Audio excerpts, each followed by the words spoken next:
Hello, I'm Marilyn Crawford, founder and CEO of HAWA Health and co-creator of the new HAWA U School. I am here with Father Luke Barder, who is one of our member success stories that we're going to learn more about today. Father Luke, thank you so much for joining us today. It's my pleasure. Thank you for having me. We cannot wait to hear more about your health journey. Now, it's refreshing to hear about such positive success in 2020, and we appreciate you sharing that journey to educate and to inspire our other members. Could you tell us a bit about the beginning of your journey, and did it start by you making a goal for yourself? If so, tell us about that goal. So it actually started when I was on vacation with my family in Panama. My mother is half Panamanian, and I was there. And I was realizing that all the clothes that I was having to wear, had to borrow my dad's clothes. My dad's a bigger man, and because my clothes were no longer fitting. And my parents are usually just very chill about, looks and stuff. They're not sort of pushy parents that, you must look a certain way or whatever. But my dad made a comment one day at lunch, and he says, "You're looking bigger than you've ever done, and maybe it's something you need to sort of take a look at." And that sort of hit me, and I was very embarrassed, just because I'm always a kind of a self-conscious person anyway. And I realized just that the past couple of years, I had gained just so much weight, and it was a variety of factors, and I had sort of stopped taking care of myself. And okay, it was time to start doing something new. And I wanted to do it hopefully in a way that would have been more long-term sustaining, because a little bit 2 years prior, I was the weight that I am actually right now. Really? And yeah, so I had put on a lot of weight. We'll get to those numbers maybe in a bit. So you would say then your father actually was the main motivator, just by kind of sharing some observations that he was making and out of concern for you and your health. And then in the end, it wasn't just about my physical health. It was just all about my overall well-being. And I think my whole being needed a tune-up.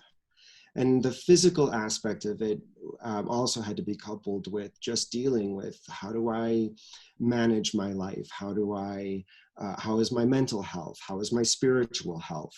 Mm-hmm. And I was just at a point where I just had let go on a lot of things, and it all needed a giant tune-up. I love how you're presenting this as a tune-up, because so often we present that type of scenario that we take such great care of our cars and our vehicles. We give them tune-ups, we take them for fancy detailing, we take them to have gas when they need gas, or we know that they won't take us where we want to go.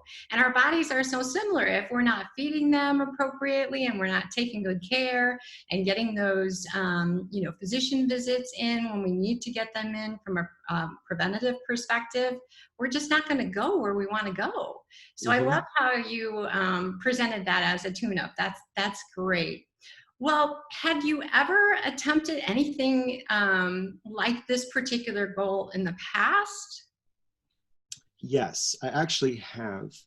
And the history of my weight loss and weight gain has been just that. It's always been this. And I have been prone to extremes. When I was in college, I was the skinniest I had ever been, I think, maybe since I was like in 4th grade, high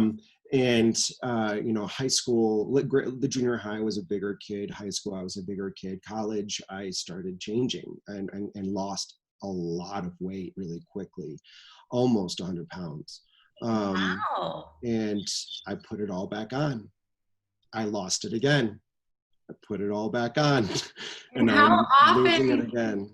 How often do we see others that happens to? That's nothing that's out of the ordinary. That happens to be a routine thing that happens to many of us.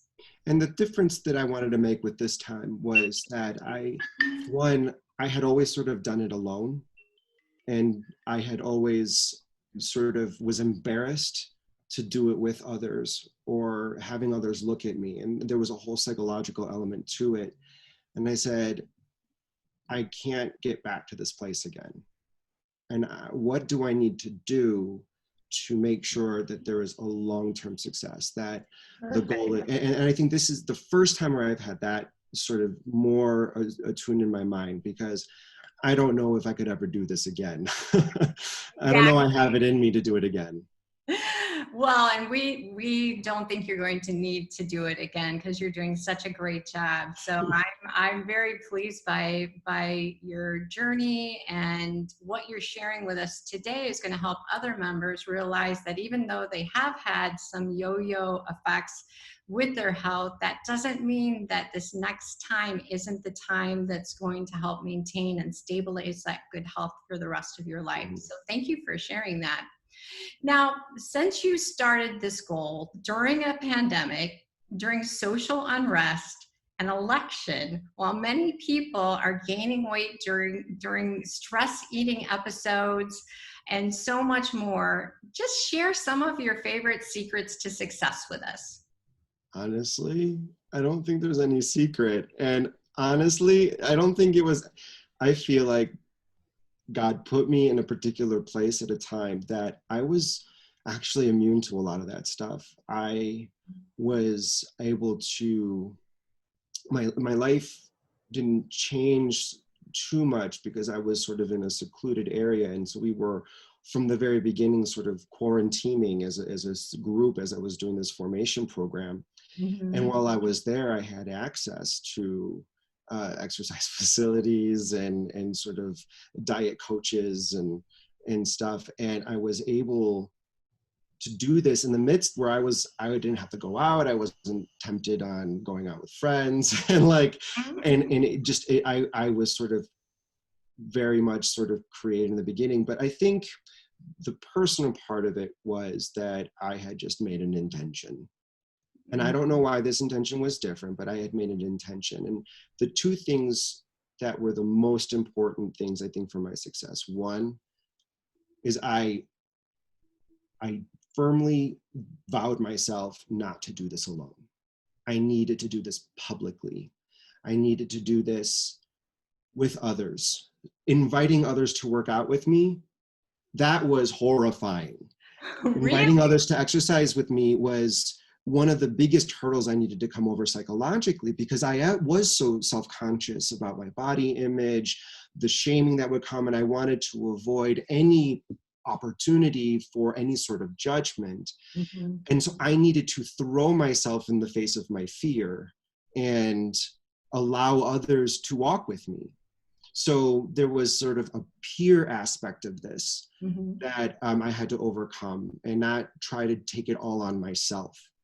The second thing too is I'm also the kind of person and the sort of the mentality that I kind of need boundaries, because either I can hyper overdo it or hyper underdo it.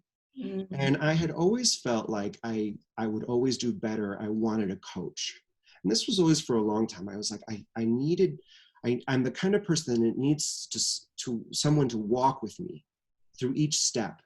And not a peer and not a friend, but a professional, right? That who knows what they're doing. They can inform me out of a place of knowledge and experience to say, you know what?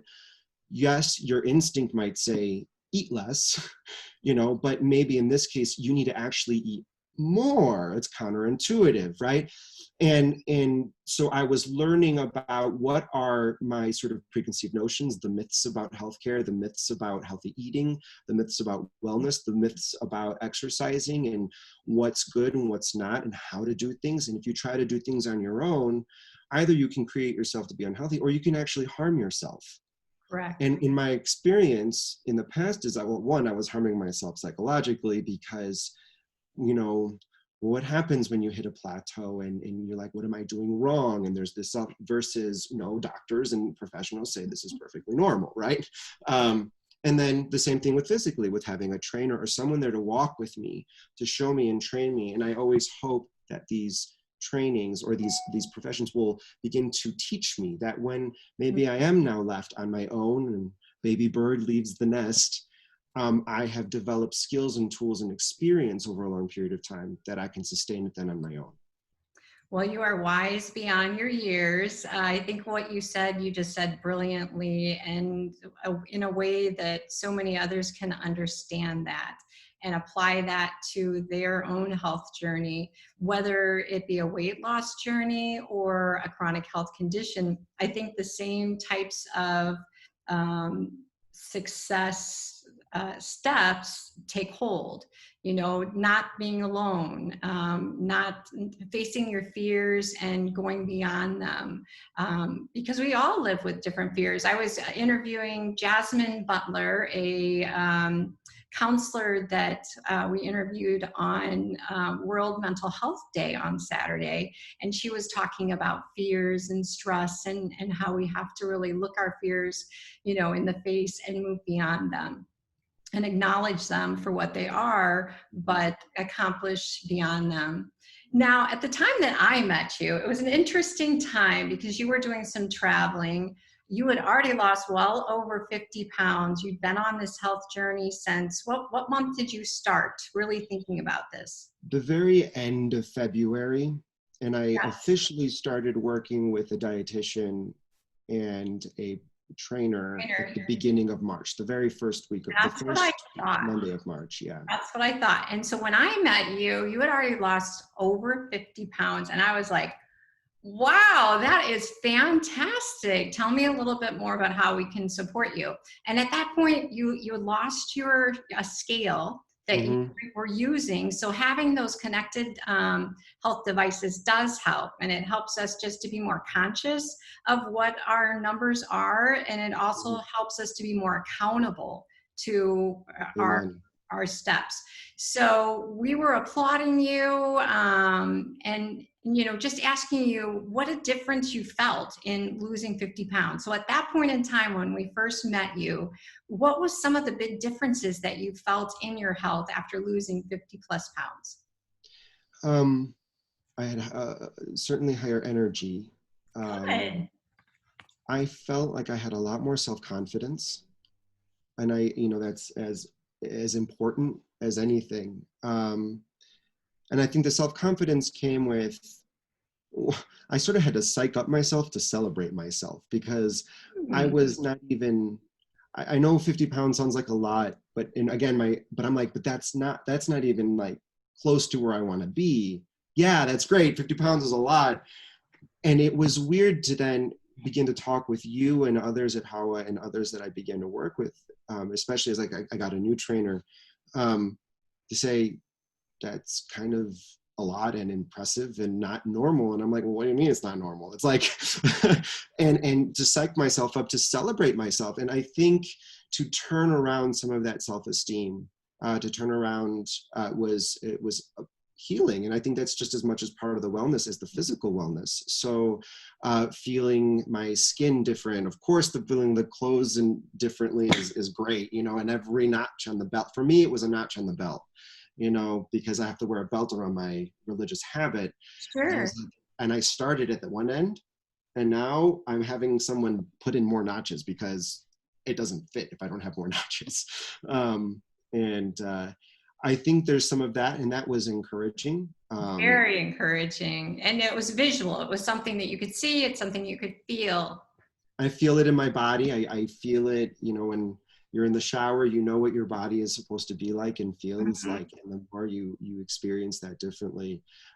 Shirts that you never wore before, kind of thing. Of course, that's always going to be helpful, but I think totally in the end, my energy level, self-confidence, dopamine, you know, and endorphins and serotonin production, it just helps to be able to focus. It helps be able to accomplish the tasks in your life, to put things into perspective too.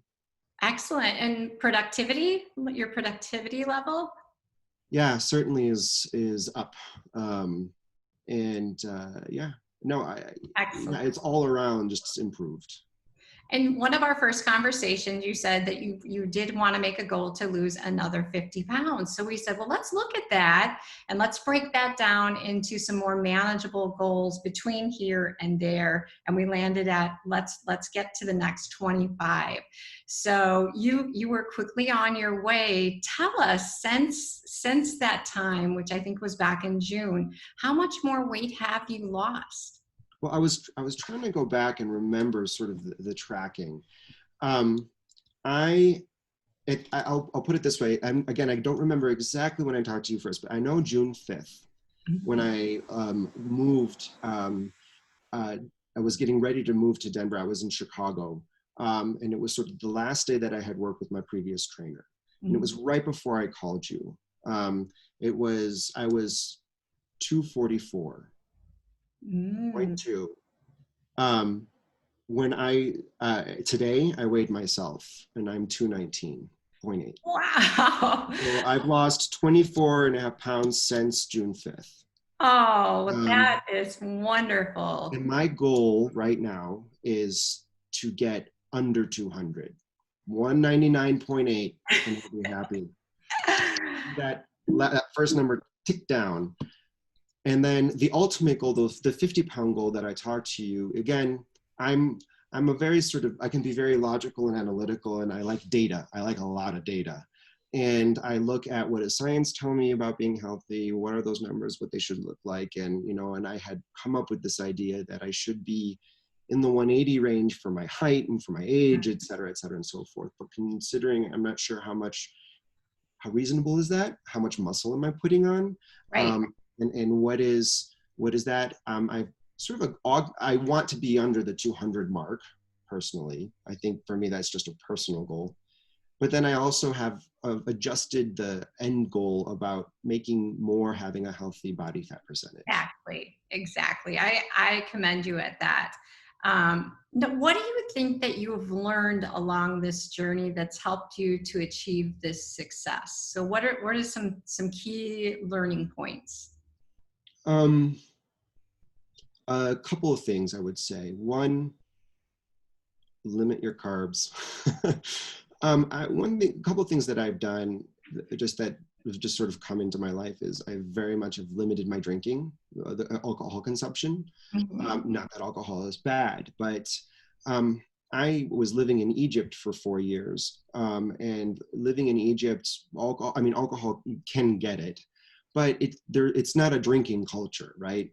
Versus like when I'm home with my parents, we have wine every night, right? It's a social thing. And when you're out with your friends, you have a beer. But I've really reduced my alcohol consumption to maybe 1 or 2 drinks a week. And they're usually on the weekends if I am socializing. But alcohol doesn't play a major role in my day, or my week, or my diet. But also then, as a corollary to that, sugar. And the kinds of sugars that I consume. And so I try to eat a low sugar diet. Right. So I've learned to separate what kinds of carbs I have. And I say, okay, I need carbs. I need energy just for my body to function, right? Where am I going to get those carbs, right?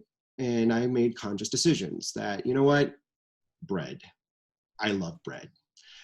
Of course, I'm not going to go overdo it and just take a giant homemade loaf of sourdough and just shove it in my face with mayonnaise. But that's, if I'm going to have carbs, I'm going to count it there. So cutting out a lot of sweets during the week and save a weekend, a nice Friday night, or Fridays, I say are my day off, take a day off. And I just don't worry about it. And I'm like, if I've been doing really good the rest of the week, I'm not going to worry about it too much. And okay, I'm going to have a little dessert. I'm going to have an ice cream bar. No problem, right? And they're treats, and you end up looking forward to it in many respects. There's a way in which you start planning. What am I going to have? But it's not, that's sort of sugar, carbs, limit your carbs, limit your sugar, and fruits or vegetables. Vegetables, just pack veggies. You The fresher do like the better. your vegetables. Yeah, the fresher the better.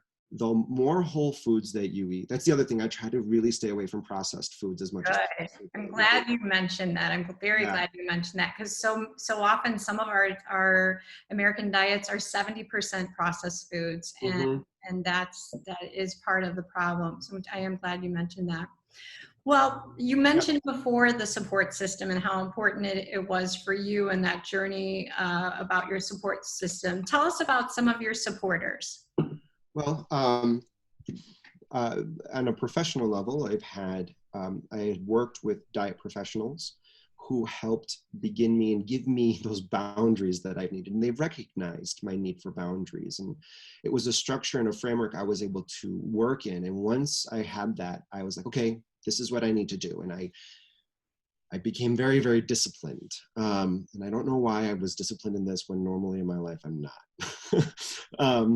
But for some reason, I was given the grace to be disciplined in this. But the structure really helped.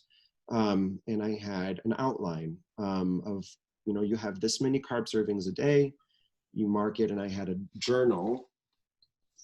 This is my journal, my food Oh, journal. excellent. I love visuals. And you sort of see, and I would just literally write down everything. So this was also Excellent. a big support. I wrote down everything that went into my mouth. And in one sense, you couldn't play denial with yourself.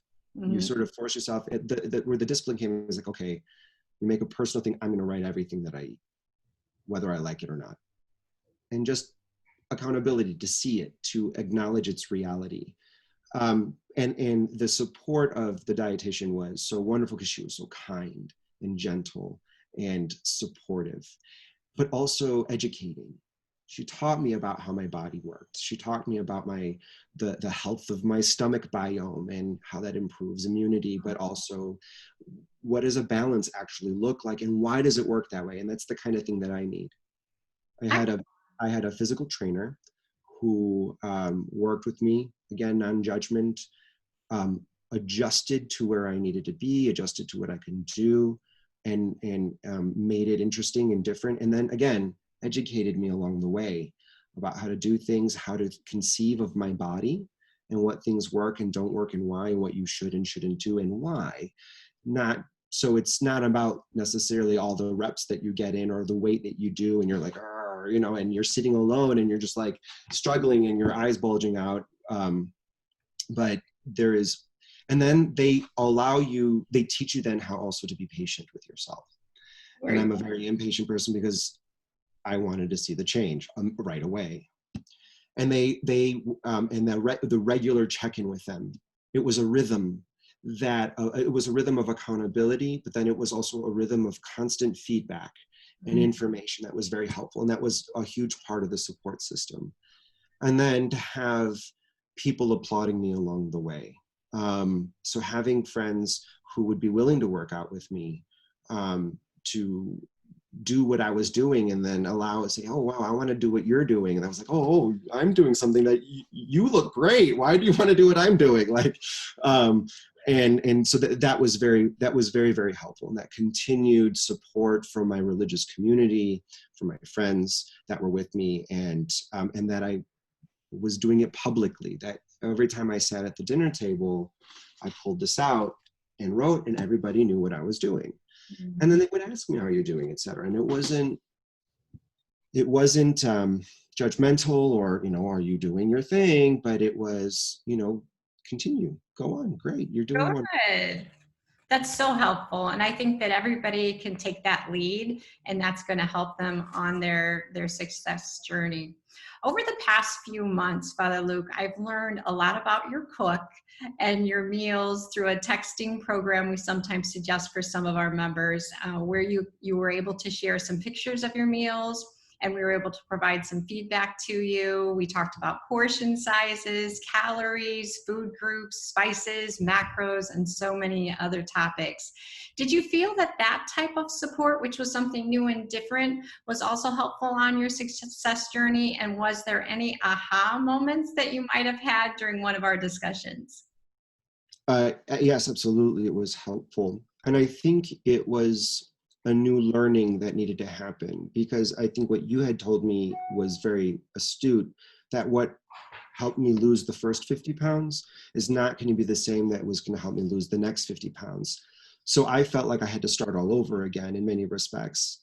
Even though it was a continuation, I had to adjust the framework that I had been working in before. So, okay, portion sizes, even though it's all veggies and, clean meats, but still, okay, now let's try to reduce portion size. And now let's start calorie counting and all that thing. But then what I really learned is that I had boxed myself into a very limited palette, and that for the psychological long-term sustaining, I needed diversity. I needed more diversity. I needed to be more excited about eating or more excited about the food, and realizing I really don't, I feel comfortable in the food groups that I have and safe in the food groups that I had been eating because it was working, but I didn't have to be there, and that there was other options, but I didn't know how to get there. And so reaching out to HAWA and working with you and now working with Chef Eli, to be able to discover diversity and what can I do with whole food ingredients, right? What allowances can I allow for myself, or I said, no fruit. No fruit. No, it's actually okay if you have some blueberries or a peach from time to time, or an apple, right? But I had just, or I could only eat spinach or broccoli, anything that's green, or my breakfast could only be, eggs or, or full fat Greek yogurt, and that's it, nothing else, and to just to have a bit of more of a option. And especially with whole foods, non-processed foods, there also needs a learning about how to prepare those foods, because it's so convenient when you go to the store to have everything prepared for you, and they're organized and designed to be delicious and convenient, but you have to assemble the more whole foods, the non-processed foods in a way, and realizing, I don't have a repertoire from which to draw. And so that was helpful. But the other major helpful thing was more inside. Because I think when we had started working in the macros and the counting, I love data, and I had gone overboard and I found myself in an obsessive moment where it was no longer productive psychologically. I had stopped seeing my program as a goal toward wellness and more as a chore that I was failing at, because I had plateaued for a month. I remember that stressed out moment. and it was stressful. And I was like, this is not sustainable. This is not the life I want to live. And this is not the life that I should live. And I felt very powerless and helpless. But your constant affirmations and the suggestions, but then I needed also new boundaries. I needed a new framework from which to work in, and to slowly build that up again. I was working with the trainer, and through this, we began to adjust. What was my exercise working like? What do I do differently now? Where am I headed? And all of it just sort of had to be readjusted. But the biggest aha moment was the psychological barriers that I was putting on myself. And when I moved from it being, a project or a goal with energy behind it, it became obsessive, stressful, and unsustainable. And I needed to shift that. And you did, and you did, and you did it very well. And what happened after that shift? Very quickly, I might add, after that shift, I got a message from you saying, I don't remember. I feel much better. I'm just happier. You had quickly got beyond your plateau, and you were very happy. Happy. That's right. I broke the plateau, and I've continued to lose since the plateau. That's right. And I am just happier. And I've recognized myself, my ability and the potential in me to become obsessive again. And I realized, you know what, to give myself a little bit more credit, I actually know how to eat better now. I don't have to obsess about what is right or not right. I've developed just a natural instinct for it more. And I've just begun to develop the habits toward it, and not to worry too much. And I think that's so important is so often we get obsessed by different things in our lives. So again, everything that we're talking about here, people can apply to other types of health and wellness goals that they're making. And I think that some of the things that you're sharing about your journey can be applied to many other people's journey, and they can take that lead. Now, we were also very excited to hear about your dedication to fitness. And in today's busy world, you found windows of time to fit it in, sometimes on a long bike ride or a workout with your personal trainer. Could you have achieved this level of success that you did without being active, in your No, opinion? no. And this is the thing, right? When you try to do this on your own, there is so much out there marketed to tell you if you eat this diet or take this pill or buy this product and you just do this, you're going to be fine. But what they never tell you is that all those different products focus on only one truth about what can achieve wellness. So if you do the Atkins diet, right, no carbs, right? But it's not just about no carbs. Just stopping to eat carbs is not going to make you lose weight, but it is sort of the incomplete picture.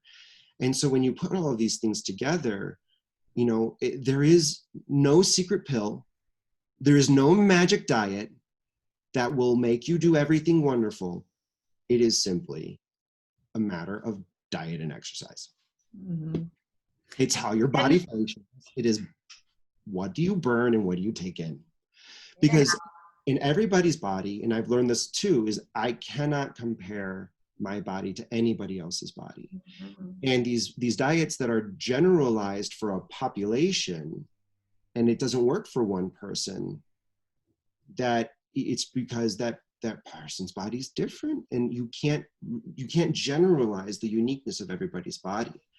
And so you need to have diet and exercise and balance. There is no secret. And some trial and error. We kept talking about trial and Absolutely. error. And that was so frustrating. I was like, why can't you just tell me what are my macros, or how many hours do I need to work out, and what do I need to do? And yeah, why couldn't you just tell me, prescribe this to me? I mean, exactly what I want. Well, and all the professionals, they all said, we can't, because we have to discover what your body's all about. Exactly. And that, I think that's a good segue into, we had you introduced to Lydia, and Lydia was there to support you, just to understand your macros a little bit better. What was some of the most relevant things that Lydia shared with you that you feel was helpful to take the journey even farther? So I was at a point where I was in the middle of the plateau, and I was trying to understand, why was I plateauing? And no one could give me a straight answer. It was not easy to sort of diagnose. And you might say, well, everybody just goes through a plateau. But then I was like, well, has my body just stopped, and will it just stop? Or am I under eating? Am I over exercising? Am I not eating the right things, etc.? And I felt like, again, I had no boundaries, and I was sort of obsessed on wanting just to get a macro so that then I can then adjust and work within a framework. Mm-hmm. And Lydia was great because she works with more athletic or active people, and to understand how nutrition and activity and sort of metabolism works. She just gave me much more of the general principles in a way that was helpful. Like, okay, your protein intake should be about this, but when you're going for a 30-mile bike ride or a 7-mile run, it's going to change. And this is good for your body right now where it is. It's going to be different again later. But she understood what was my activity level, and she understood sort of the generalities of my diet, and says, just work within generally-ish this kind of thing. And that was helpful. And I had done so much research, and I was getting so many contradictory responses from a lot of different places. And I just decided to go with her in the end. Like, she put it all together, and that's where I just decided. And that was helpful. And again, for her to understand what I needed moving forward. Excellent. Well, I must say you're one of our more advanced members. So congratulations on all that you have learned this year in 2020 and on focusing on a positive thing, which is your ongoing health and wellness. You certainly have been someone who's helping to motivate those within your community and your congregation and your family. Have you had a chance to share some of this with your dad since that initial conversation?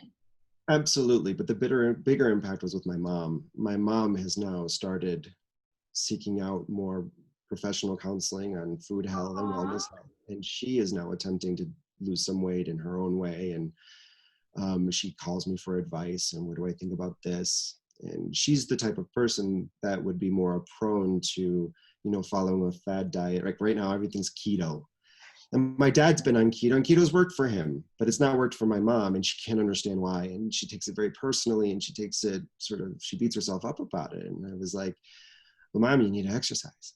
You need to start walking. You need to start doing things. And, and what works for Dad is not going to work for you. Mhm. And my mom is sort of watching me and seeing my success. And she says, you've motivated me to change and try to do things. And Aw. she says, I'm going to seek professional advice. And so she started seeking some professional advice. That is the best. That is the best part of the story. Well, I know that you do have your meals at dinner time that are prepared for you, and we've talked a little bit about that. And Chef Eli was telling me he created a recipe for you that I think he was sharing with you today. That was like a fall harvest bowl, and it Yeah, it sounded was delicious. fantastic. Yeah, I it think really does. I think I'll be making it this weekend as well. Sometimes when we look at our diets, we feel like if we're on a weight loss journey or a health and wellness journey, that weight loss is a a benefit from. It has to be so rigid and boring and non-inviting. Yet we want to invite excitement into our mealtime, and Mhm. even that great conversation that you're having with those that you live in community with, just having rich conversations and making that meal time go longer so you're chewing more, you're having a more relaxed environment is all part of the success, I think. Um, but it's sometimes hard if you don't cook for yourself. So if your Mhm. mom doesn't cook for her the two of your father and your mother, if your father's a cook or if your mom's a cook, it's hard because you're both cook, you're cooking for the whole family. And Mhm. so sometimes having it, we've got a class coming up called Family Wait No More that brings the families together to learn and grow together so that they can learn to cook and enjoy eating and meal times together in a much different way. Do you think that that's probably a good support to the families that that they're all kind of learning together and supporting each other together? Absolutely. And I think too, then it's what is our relationship with the food that we're eating?